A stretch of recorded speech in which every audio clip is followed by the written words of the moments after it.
Hello and welcome to the presentation Different Measurements of Attitudes Towards Misconduct in Science. My name is Rathmann. I am a PhD student of the University of Zurich's Institute of Sociology, and I work together on this project with fellow PhD student Antonia Veliku and Professor Heiko Rauhut.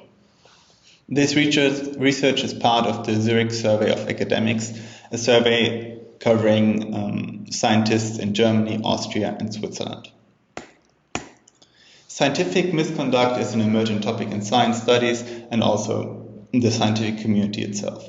Many studies seek to find the prevalence of the so-called mortal sins, falsification, fabrication of data, plagiarism, also abbreviated FFP, and questionable research practices, abbreviated QRP, in science. Questionable research practices are something like honor authorship, self-plagiarism, and something similar. Meta-studies find roughly 2% of scientists to admit data fabrication or falsification, roughly 35% admit questionable research practices, and also roughly 2% admit plagiarism in their own work. The understanding of scientists' attitudes towards scientific misconduct is crucial in order to be able to tackle the subsequent issues of misconduct. There is plenty of literature on the frequency of FFP and QRP. However, the literature on attitude is rather scarce.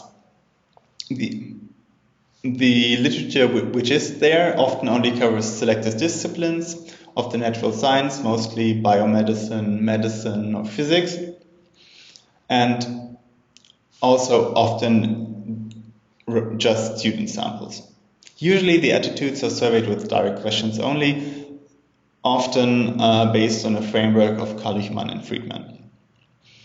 However, we don't think it's enough to survey those attitudes just with direct questions, because those questions are rather intrusive and there is a threat of disclosure, which can introduce social desirability, because no scientist would rather admit to such practices or would openly say that they have a good opinion of those practices. So today's question is, how do different measurements of attitudes towards misconduct in science compare to each other? So first, let's start with a quick recap of attitudes. So an attitude is a psychic tendency which is manifested in degrees of affection or reluctance to certain objects, persons, social groups, opinions. In other words, it's an individual mental assessment. Attitudes always have a valence. They can be negative, they can be neutral, or they can be positive. And also this valence can differ in their magnitude. So you can either have strong positive attitudes, strong negative, or slightly negative attitudes towards a topic, a person, object, social groups. So the first technique we are introducing in science studies to study the attitudes towards deviant behavior are the so-called neutralization techniques. They are based on a framework by Sykes and Mazza in the late 1950s. Neutralizations have become one of the most common concepts in the study of deviant behavior in criminology. There are 5 different techniques identified which people use to justify deviant behavior, and questionable research practices and FFP are just deviant behavior. So the first technique is the so-called denial of responsibility. The second technique is the so-called denial of injury. The third is the denial of the victim. The fourth is the condemning of the condemners. And the fifth is the appealing to higher loyalties. We developed the first scale of neutralizations of scientific misconduct. So it's the first in science studies, and it's based on the 5 dimensions from the original typology from criminology. So in this table, you see on the left side the neutralization techniques, and on the right side the wording of our questions. The questions had a 5-point Likert scale from either disagree at all to very much disagree to agree very much.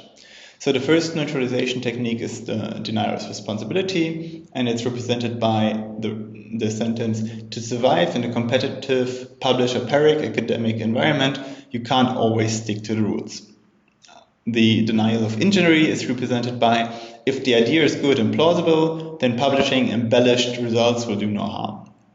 The denial of the victim, many editors want impressive results, so if you can help things along a bit, you're doing them a favor. The condemning of the condemners, many influential academics have only made it to the top by means of tricks, so they shouldn't condemn you if you do it yourself. And the appealing to higher loyalties, in order to be loyal to colleagues, you sometimes have to play along with little inconsistencies. The second new technique we're introducing is the so-called implicit association test, IAT. It's pretty often used in psychology, and it's a well-tested device. It was first introduced in the late 90s. And the IAT measures the relative strength of pairwise associations between concepts and attributes. Concepts in our case is the deviant behavior, and the attributes are words for success or failure in academia. So IATs can be used to reveal information participants might want to hide due to social desirabilities, but the participants cannot hide. So the test is based on the impulse, and the impulse might highlight their true affinity. So how does the IAT work? The respondents are shown words in quick succession, and they have to categorize them. They have to categorize them using the E and the I key. The faster and the more accurate a respondent is, the higher is their implicit association between two concepts. So for example, we are testing whether they implicitly associate deviant behaviors with success or with failure. We created two implicit association tests, one for questionable research practices and one for FFP. Each of the tests consisted of 3 parts. The first part is the training stage, just for the participant to get used to it, and the second and third stage are the measurement stages. In our survey, it was randomized whether a participant would get the implicit association test for QRP or for FFP. So in this table you see the words used for the QRP IAT. On the left side you have the behaviors. In this case we have honor authorship, self-plagiarism, evaluation to return a favor, and citation to return a favor. And on the right side you have the success and the failure categories. So on the success side we have grant approval, publication success, high prestige, reputation and tenure. And on the failure side we have grant rejection, publication failure, low prestige, lose face, and job loss. And with this test, we're going to find out the implicit association of the participants concerning the behavior and either success or failure. On this second table, you see again the success and the failure items. They're the same in the FFP test as they were in the QRP test, but the behaviors are here different. So here we have data falsification, data manipulation, plagiarism, and hide conflicts of interest. If you want to know more about the implicit association test, in the appendix we uploaded some screenshots, so you can have a basic idea how it would look like for a respondent. And the presentation is also uploaded. So the questions for the explicit attitudes were phrased as follows. How uncomfortable would a scientist feel if she or he had to admit one of the following behaviors? And then there were 8 questions, one for each behavior. For the QRP, we had honor authorship, self-plagiarism, evaluation to return a favor, and citation to return a favor. On the FFP side, we had data falsification, data manipulation, plagiarism, and hide conflict of interest. And this question was a 7-point Likert scale from not uncomfortable at all to very uncomfortable.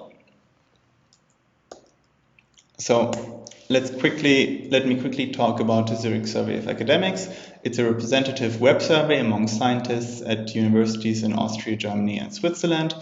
We were in the field from February till late April. In total, we invited roughly 150,000 academics to take part in our survey, and we were able to collect 16,000 complete surveys. Roughly half of our population is from Germany, roughly 30% from Switzerland, and the rest is from Austria.